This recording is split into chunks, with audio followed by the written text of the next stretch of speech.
Hi, my name is Natalie Byrne. I make videos about creativity and some studio vlogs, and today I wanted to talk about burnout.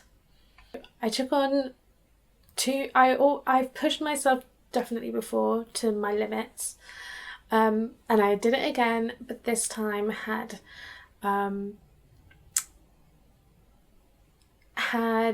a family dealing with crisis.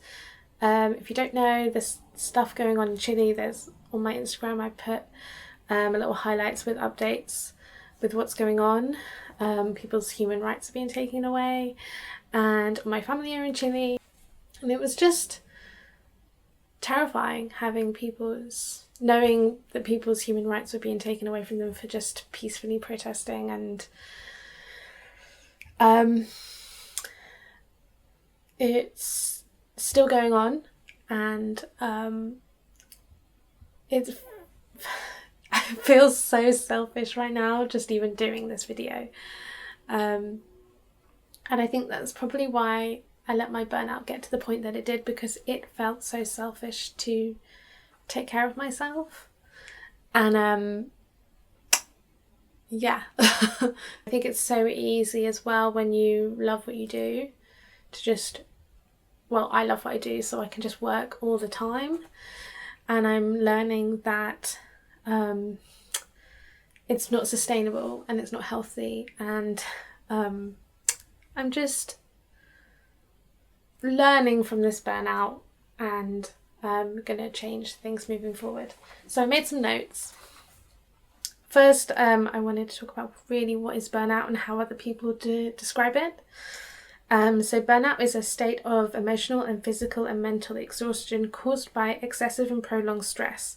It occurs when you feel overwhelmed, emotionally drained, and unable to meet constant demands. Katie Morton, a psychologist and YouTuber, wrote, "Burnout occurs when the reward for whatever we do is not equal or more than the effort we have to put in." Yana, on a TED Talk titled "How to Recover from Burnout, Activism Burnout," said that burnout and depression is widespread among activists. Because that's another thing I wanted to touch on in the realm of activism. It is so easy to push yourself because you feel like you have this huge weight, because you're making work for the people, you're doing your best to change the world, and that feels like a heavy responsibility.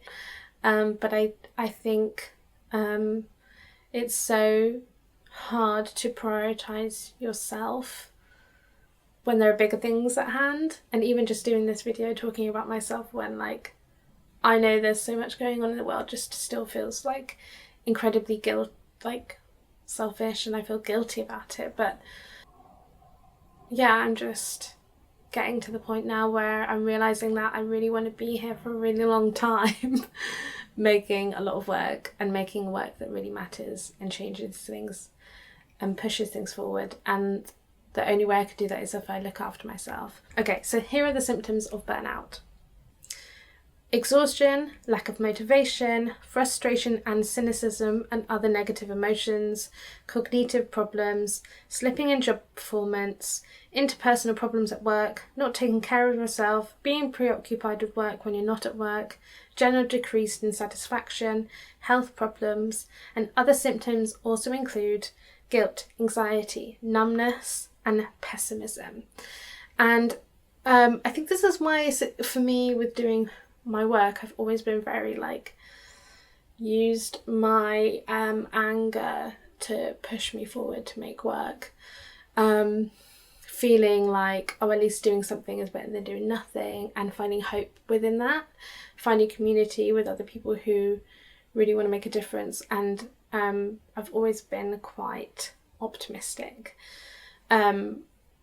And when I was having burnout, it was the first time where I really was finding it hard to feel hope and optimism. And it's so interesting that that's one of the symptoms as well, that when you're exhausted, of course you're going to find it hard to be optimistic. And I was going up an escalator in London, and I just felt so numb, and I felt so like for the first time, I really couldn't see the value and the point of my work. And I felt like because people are dying, because people are being tortured, because all of this stuff, I'm not exactly saving lives. I felt like my work was meaningless. And that was really scary for me because I have never felt that about art. And that's why I think burnout is we should take it more seriously. I think people do take it seriously, but I'm going to start taking it more seriously moving forward. This is how I managed my burnout. So I said no to everything I could and I didn't take on anything new. I asked for help. So my mum was amazing by helping me with my shop, and she also took things to the post office to me. I find it very hard to ask for help, but I'm getting to the point now where I am needing an extra pair of hands. And my mum was just so amazing with that, and then also my friends have been great as well. I took a social media break. I didn't really post anything on Instagram. I didn't make anything new for Instagram. And I also deleted WhatsApp, which I made sure that everyone who needed to know knew that I wasn't on WhatsApp. But I'm in a lot of groups that are great groups and I love them, but just like when you're in that moment, my phone just pinging was just giving me a lot of anxiety, which is like not a feeling I had before. So I was like, you know what, I need a break from this. Just a week, 2 weeks, like everyone that needed to know knew.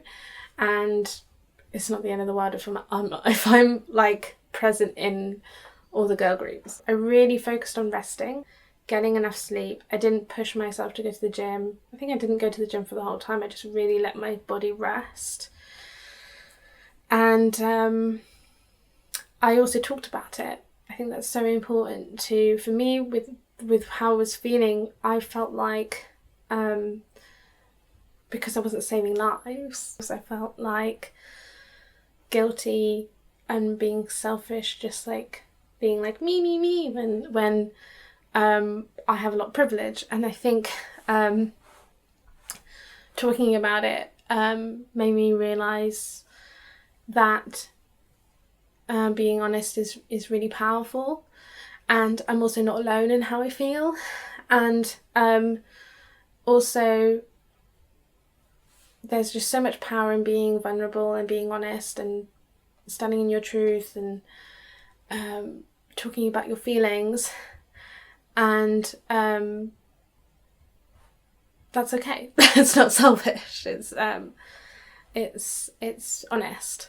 And Very Little Peach, in an interview that I'm also going to link, that really helped me in that time, because she just makes me excited to make creative work. And she talked about how it happens to a lot of people, but it's also important to try and do everything you can in your power to make sure that it doesn't happen again. And then I also found a podcast called Letters to a Hopeful Creative, where they did an episode about burnout, and that really helped me. And she talked about how it's kind of inevitable, which is something that I was like, oh, okay, because I felt like I was doing something wrong that it happened.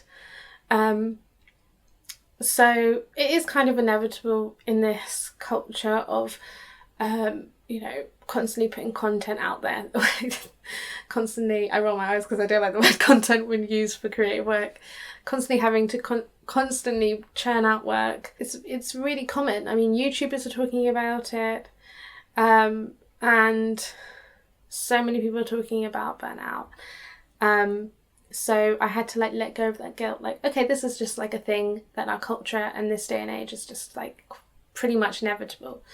And also burnout, like everything in life, is there to teach you something. It made me realise what's really important to me. I love my work and I love working really hard, but I don't want that to be in the cost of me living my life and my identity being wrapped up in just my work is not healthy. And I don't want to be that person that doesn't go to birthdays, isn't there for my friends anymore. And I have the best friends ever who let me prioritise my work for so long. Moving forward, I really want to make my business be a bit more healthier. Okay, so these are the commitments to myself that I'm going to be integrating into my business moving forward. 9 to 5, 30 days. think because I work from home and my office is in my bedroom, it's really easy to just have those boundaries and lines blurred. And I love having the luxury of having flexible work hours, but I also really want to have some pillars and structure in my routine in my business. And so I'm going to have I am going to have 9 to 5 working hours. New rule, laptop and off screens at 9 p.m. 100%. And that kind of, I think I just want to work smarter, not harder. And when I'm tired and I'm working, I'm just having to work like twice as hard because the work isn't coming out the best. So I think if I have just a bit more rules, and me having to be the one implementing those rules, I think is just going to be good. And of course there's going to be times when there's going to be client work that will have a short deadline, and if I have the weekend free, this is another thing, if I have an evening free, what I'm going to do is try and make sure that if I'm working late one night, that I'm having, I'm still having time off in the week. Another thing I really want to do is plan something fun every weekend. This doesn't have to be expensive. It would be like going for a coffee with a friend, going for a walk. Me and my mum are going to make candles this weekend, and it's just making me excited that week. And it's, when I was a kid, I used to get so excited for the OC to come on every week, and I'd be like so pumped for to watch my latest episode. And because TV doesn't really work like that anymore, I really do want to bring that into my life in another way. And so, yeah, I think it's really important to plan time off, plan activities. I've been open about how I find it hard to relax, and actually doing activities is how I switch off. So that's what I'm going to do. And I'm also not going to be drawing at my desk with my tablet or my laptop at weekends, which is like how I work with my clients. Obviously, like, I love sketching, I love freehand drawing with biro and stuff, but it's not going to be sat at my desk with my laptop and my tablet, because I have been getting repetitive strain injuries and having a lot of pain in my hand just because I'm sat in this position holding my tablet pen, and that's not healthy. And another thing to do with my hand is I want to make sure that I'm not sat in that position for more than 4 hours at a time, obviously taking breaks in between that, but doing 10 plus hours of just in the same position with my hand is not good. And I've heard that there have been comic book artists that have been told you need to take breaks and be careful, because otherwise you will damage yourself and you won't be able to draw, which is terrifying. So just really careful about my hand and my health, basically. And have more fun. The opposite of depression is fun. And I'm in this space where I've made my hobby now my full-time job. And I think you make anything your full-time, you make it your hobby your full-time thing, it's always going to lose its sense of excitement and fun. And I used to be really good at drawing in the morning for an hour for just myself, and I really want to be stricter with that, stricter about having fun. And I think that's really important. This is how I heal myself. It's my therapy. Drawing is how it is. It needs to still feel like my thing. And I think that that's a really interesting, when you do take the leap from hobby to full-time thing. But yeah, I want to have more fun, and I want to draw more stuff for myself. And usually the stuff that is for myself ends up being a creative project further down the line. But yeah, I think lots of artists have talked about how they'll have specific time to just draw for themselves and not share it, and not be have it to be perfect or whatever, or finished, or I think that that's really important in the creative process, is to be making stuff for yourself. So yeah, I think at the end I just wanted to talk about burnout when it comes to activism. And it is so important to remember that you can't help other people unless you help yourself first. It's that standard, story that everyone says about you can't put the mask on other people. Like if the airplane is having a situation, you can't put a mask on other people unless you put the mask on yourself first. And when it comes to activism, it feels really hard to take a break because you do feel the weight and the responsibility of what you're doing. And it's the case of like, if not now, when? And if not me, then who? It is so important to just take care of yourself. And I want to be around here for a really long time. I want to be around here making this kind of work when I'm like 80, 90 years old. And I can't do that if I die from a stress-related condition at a young age. I think it's so hard to switch off now in this world. It's so hard to take a break off social media without feeling guilty, but the problem's always going to be there. And the world doesn't just stop because you didn't upload on Instagram. Like it's fine. And this idea of like having to constantly be on is just not sustainable. And it is okay to take care of yourself. And most activists I know are empaths, so they feel deeply. And that is so important because we use our emotions like anger to propel us to make this kind of work. But at the end of the day, we also have to remember that we have our own set of traumas, our own set of emotions and our own feelings. And it's really, I think, really essential in order to feel hope, because hope is what keeps me going, and I can't do that if I'm just working all the time, without sleeping, without eating properly, without looking after myself. So that's my thoughts on burnout. Let me know if you'd like me to check in with how I'm doing with the commitments to myself. And yeah, I'm gonna go. Thanks so much for watching. If this was helpful, give it a like. I've never said that before. Share this video with your friends and subscribe, all that fun stuff. And I'll see you next week. Thanks, bye.